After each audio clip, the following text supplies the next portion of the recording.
Пахта өндүрүү жана аны кайра иштетүү Кыргызстандын экономикасындагы эң орчундуу тармактардын бири болгон. Атүгүл СССРдин курамындагы Кыргыз Советтик Социалисттик Республикасынын гербинде да, эгемен Кыргызстандын гербинде да пахтанын сүрөтүн көрүүгө болот. Бирок бул стратегиялык өсүмдүктү өстүрүү соңку жылдары биздин өлкөдө азайып кеткен болчу. Ошого карабастан Кыргызстандын жогорку сапаттагы пахтасы дүйнө жүзүнө таанымал болгондуктан рыноктогу ордун жоготкон жок. Быйылкы жылдын 1-сентябрында өлкөбүздүн түштүгүндө экономикалык жактан аябай маанилүү окуя болуп өттү. Бийлик өкүлдөрүнүн, ишкерлердин, дыйкандардын катышуусу менен Ош облусунун Кара Суу районунда Кашкар Коттон текстиль пахтаны кайра иштетүү заводу ачылган эле. Ушул жылдын 1-сентябрдан ушул завод курулду. Кашкар Коттон текстиль. Мурдасы бул жерде, мына жерде бир менчик, бир дыйкан жери болгон Шипаң. Анан бул жери болсо 1 гектар ФПС'тин жери. Ошондо 1,5 гектарга Түркиядан инвесторлорду тартып, ош биргеликте ушул завод курулду. Дыйкандар менен 1000 гектарга дерин договорубуз бар. Ушул күндө келип атат, пахталар келип жыйылып атат. Заводубуз иштеп атат. Бардыгы болуп бир 70-ке жакын адам жумуш менен камсыз болду. Экисмен кыса Кудай буйрса 24 саат иштейбиз. Зарплаталарын жакшы берип атат вактыда. Обедлерди 3 маал жакшы ысык тамактар менен тамактанып атабыз. Балдар Кудай буйрса бир коллектив болуп иштеп атабыз. Bir суткада 70 тонна переработка алып чыгат. 70 тонна волокно, анал жерде жыйылып турат волокно. Калганы чигит. Чигиттен күн жара менен акмай чыгарып атат. Дагы башка жерде зданиябыз бар, ошол жерде чыгып атат акмай менен күн жара. Элдер алып кетип атат. Көп жылдардан бери кайра иштетүү тармагы жөнүндө кеп болуп келет. Кашкар Коттон текстиль заводу дал ушул тармакка инвестиция тартты. Түндөсү 2-3 дерин дыйкандар өчөретте болуп кыйналып калышчу. Азыркы мезгилде саат 10-га дерин тапшырып кетип атышат. Азыркы күндө 2,5 миң тонна пахта алынды. Биздин быйылкы күндө 4-5 миң тоннага дерин пахта алабыз деп турабыз. Бар жок, дарысын hem алып беришет, чигитин hem, мургун hem, пленкасын hem алып берет. Şu bizde östürüp, emek kılıp gelip topşırabız. Azır bağa karatalar esepleşip raşetleşe öğret, kaçan gelip kança bolsa dağı. Biylki жылы 1 gektar pakta ekkenmin. Mına azır uçurda terip, birinci terimin terip büttüm dağı, azır ap gelip uşul zavodka tapşırıtkan uçurum. Mına bizim baktığımızda uşul zavod bütüp kalıptır. Türkiye'nin investor Türklerden de bizden jaram menen birge açılgan eken hem. Bizge aябай жақсы шарт түзүлдү да, ыңгайлуулук.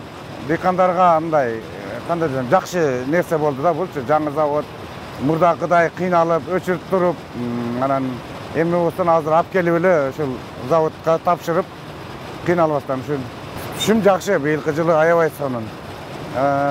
Кеминде ушул 50 центнерден түшөт да.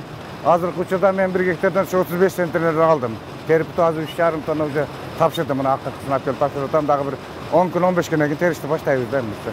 Кыргызстандын пахтасы дүйнөлүк рынокто сапаты боюнча эң жогорку бааланат. Баасы башкаларга салыштырмалуу кымбат болгонуна карабастан, текстиль фабрикалары биздин өлкөнүн пахтасын сатып алышат.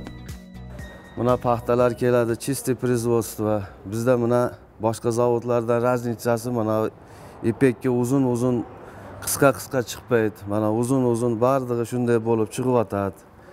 Экологический тараптан bir çangga chiqmaydi.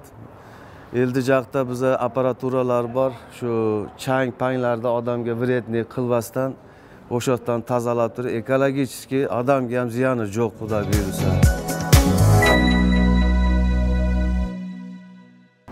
Turkiya bilan совместный kontrakt tuzib, investitsiya Turkiya kirgizib yoqqa.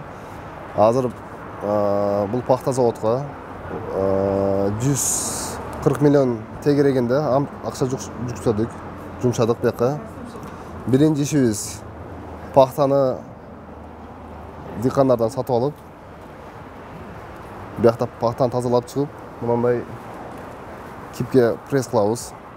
Учурда пахта волокно бойдон сыртка сатылып кетүүдө.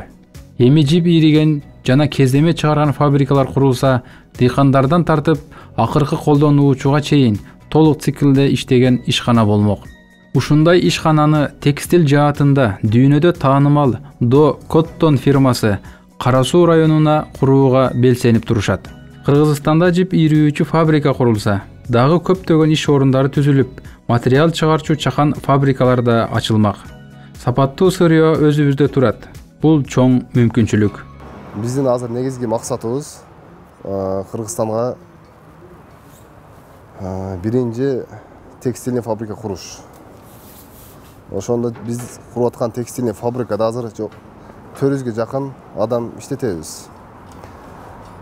Bundan keyingi 3-cü etap готовый продукция, tekstilden çıkan produksiyonu misal kiyim-keçek же başka nerседен başka nerselerge işletebиз.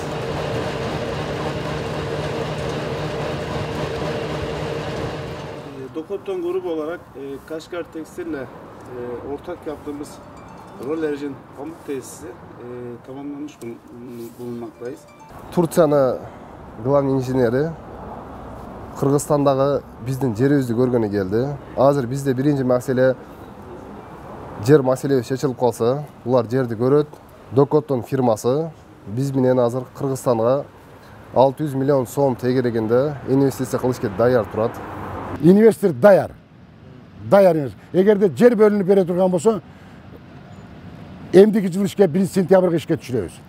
Кыргызстандык Кашкар Коттон текстил заводу менен келишим түзүлгөн. Долбоордун эсеби чыгарылган.